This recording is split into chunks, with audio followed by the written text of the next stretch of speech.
তারা পালিয়ে যাওয়ার পরও 4 ঘন্টা গণহত্যা চলেছে। ঠিক ওই সময় আমরা এখন ঘোষণাপত্র শুনছি, যদি একটা ইনসাফের বাংলাদেশের ঘোষণাপত্র হয়, আমাদের ভাইয়ের রক্তের ঋণ আমরা মেটাতে পারবো কিছুটা, আর নইলে তো আমাদের আরও দীর্ঘ সংগ্রাম করতে হবে।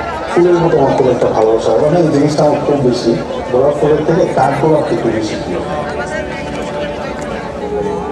এই সময়ে গত বছর আমাদের অগণিত ভাই এখনও মারা যাচ্ছিল, আর তাদের রক্তের ঋণ মেটানোর জন্য আজকে যে ঘোষণাপত্র, আমরা দৃঢ়ভাবে বিশ্বাস করি বাংলাদেশের 18 কোটি মানুষের কণ্ঠস্বর হয়ে উঠবে।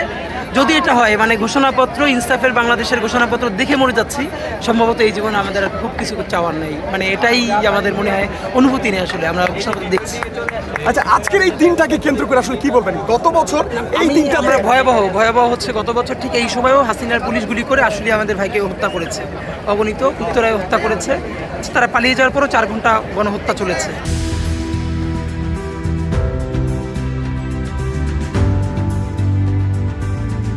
ঠিক ওই সময় আমরা এখন ঘোষণাপত্র শুনছি, যদি একটা ইনসাফের বাংলাদেশের ঘোষণাপত্র হয়, আমাদের ভাইয়ের রক্তের ঋণ আমরা মেটাতে পারবো কিছুটা, আর নইলে তো আমাদের আরও দীর্ঘ সংগ্রাম করতে হবে।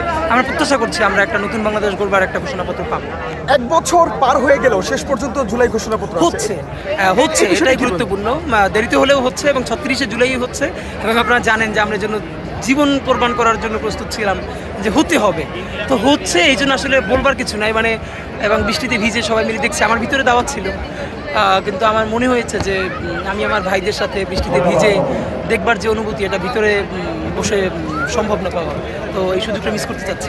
আজকের রাজধানীর সড়কগুলো দেখেছেন, 5 আগস্টের মতো আবার পরিপূর্ণ। সেটাই অসাধারণ। আপনারা দোয়া করেন যেন বাংলাদেশের শ্রেষ্ঠ সময়টা এইটাই হয়, দোয়া করেন। কি বলবেন, আজকের দিনটা কি খুশির না শোকের? মানে মানুষ তো সবাই আমাদের ঈদ মোবারক বলছে, কিন্তু আমরা একটু আশঙ্কা যে ঘোষণাপত্রের ওয়ার্ডিংটা কেমন হয়।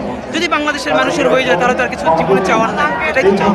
আর যদি আপনারা যেভাবে চাইছেন যদি না হয়, না হলে আমরা প্রতিবাদ জারি রাখবো, হতেই হবে, আজ হোক কাল হোক, কিন্তু আশা করি আজকেই হবে।